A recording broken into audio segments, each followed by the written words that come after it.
Welcome to Today Telangana News Channel. We are reporting on the ongoing protests in Karimnagar regarding pensioners' arrears.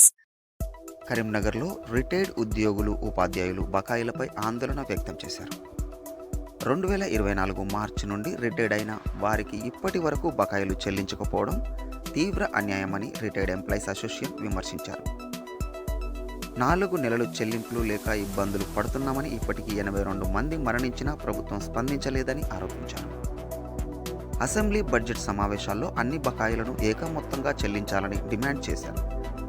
ప్రభుత్వం వెంటనే స్పందించి పెన్షనర్లకు న్యాయం చేయాలని కోరారు.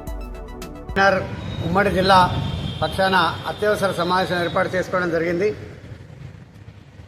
గత 24 మాసాలుగా మార్చి 24 నుండి పదవీ విరమణ పొందుతున్నటువంటి ఉద్యోగ ఉపాధ్యాయుల రావాల్సినటువంటి దాచుకున్నటువంటి డబ్బులు ఇవ్వకపోవడం వలన అనేక మార్లుగా నిరసన చేస్తూ అనేక రకాలుగా రిప్రజెంటేషన్ ఇచ్చినప్పటికీ కూడా ఇవ్వకపోవడం వలన ఈ వారం నుంచి ప్రతిపక్ష పార్టీలను మరియు మేధావులను అధికారులను అందరినీ కలవడం జరిగింది.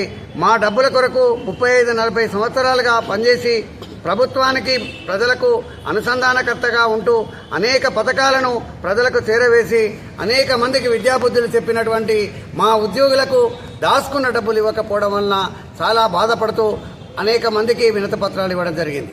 మరి ఈ బడ్జెట్ సమావేశంలో మాకు ప్రత్యేకంగా కేటాయించి మా వాళ్ళందరికీ అంటే 24,478 మంది ఉద్యోగులకు వెంటనే వారి బకాయిలు ఏకమొత్తంలో ఒక 10,000 కోట్లు కేటాయించి వెంటనే ఇవ్వాల్సిందిగా విజ్ఞప్తి చేయడం జరిగింది.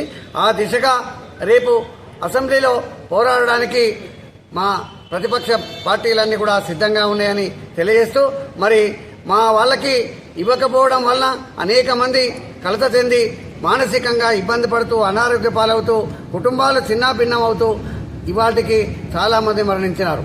అందులో భాగంగానే కరీంనగర్ పట్టణంలో సత్యనారాయణ గారు పెద్దపల్లి జిల్లాలోని పెగడపల్లి హై స్కూల్లో పనిచేస్తూ ఆగస్టు 24న రిటైర్ అయినారు.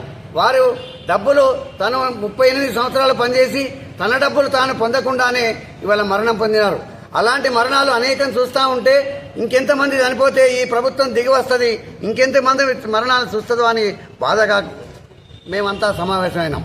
కాబట్టి దయచేసి ప్రభుత్వ పెద్దలను కోరుతా ఉన్నా, ఈ సందర్భంగా వెంటనే ఏకమొత్తంలో ఇచ్చి ప్రభుత్వ ఉద్యోగులందరినీ పదవీ విరమణ పొందిన వాళ్ళని ఆదుకోవాలని, వీళ్ళని మానసికంగా ప్రశాంతంగా ఉండేటట్టు చేయాలని డిమాండ్ చేస్తూ, ఇవ్వకపోతే మరోసారి ఉద్యమంకి తెరతీయక తప్పదు. కాబట్టి వెంటనే ఏకమొత్తంలో ఇవ్వాలని కోరుతా ఉన్నా. నా పేరు సుంకిశాల ప్రభాకర్ రావు, ఉమ్మడి జిల్లా ప్రధాన కార్యదర్శి. రిటైర్డ్ ఎంప్లాయీస్ అసోసియేషన్ ఉమ్మడి కరీంనగర్ జిల్లా అత్యవసర సమావేశం, జిల్లా కమిటీ అత్యవసర సమావేశాన్ని ఈరోజు పెన్షనర్ భవన్లో ఏర్పాటు చేయడం జరిగింది. ఈ సమావేశం లోపల ముఖ్య ఉద్దేశం ఏంటంటే, నిన్నటి నుండి రాష్ట్ర అసెంబ్లీ బడ్జెట్ సమావేశాలు ప్రారంభమైనాయి. మరి 20 తారీఖు రోజున బడ్జెట్ ప్రవేశపెడుతుంది ప్రభుత్వం. రాష్ట్ర వ్యాప్తంగా 24,678 మంది రిటైర్డ్ అయినటువంటి ఉద్యోగులు ఉపాధ్యాయులు 2024 మార్చి నుంచి రిటైర్మెంట్ అయినటువంటి ఉద్యోగులు ఉపాధ్యాయులు ఉన్నారు.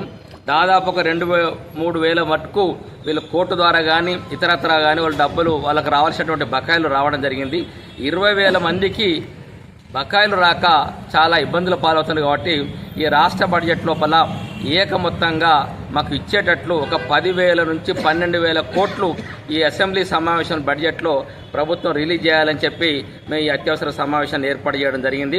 అదేవిధంగా మరి రాష్ట్ర వ్యాప్తంగా దాదాపు 250 పైచీలకు రిటైర్మెంట్ అయినటువంటి ఉద్యోగులు ఉపాధ్యాయులు చనిపోవడం జరిగింది. వాళ్ళకు రావాల్సినటువంటి బకాయిలు అందక, వాళ్ళు మెరుగైన వైద్యం చేయించుకోలేక మానసిక అనారోగ్యాలకు గురై చనిపోవడం జరిగింది.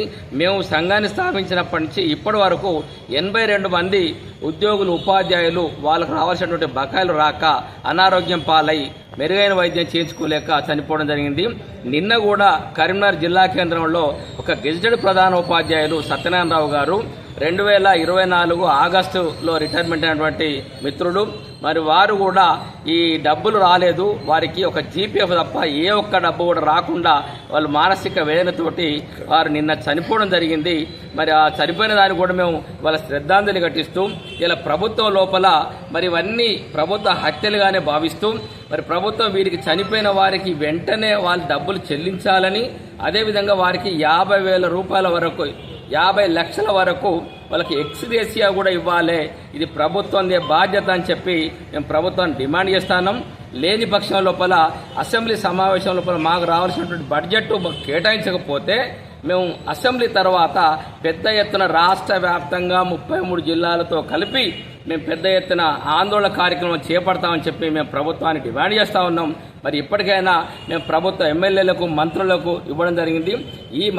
ఈ వారం రోజుల లోపల అసెంబ్లీ ఫ్లోర్ లీడర్లు కూడా మేము మా యొక్క వినతి పత్రం సమర్పించడం జరిగింది.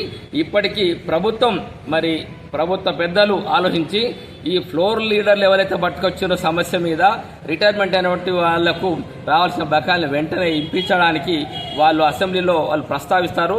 మరి ప్రస్తావించిన వెంటనే మాకు అసెంబ్లీ సమావేశం ముగిసే లోపల మాకు రావాల్సిన డబ్బులు ఏకమొత్తంగా వడ్డీతో సహా ఈ ప్రభుత్వం చెల్లించాలని, లేకపోతే మేము ప్రభుత్వం మీద పెద్ద ఎత్తున ఆందోళన కార్యక్రమం చేపడతామని చెప్పి నేను తెలియపరుస్తూ, నా పేరు Kohada Chandramouli, retired employees association Telangana రాష్ట్ర కన్వీనర్.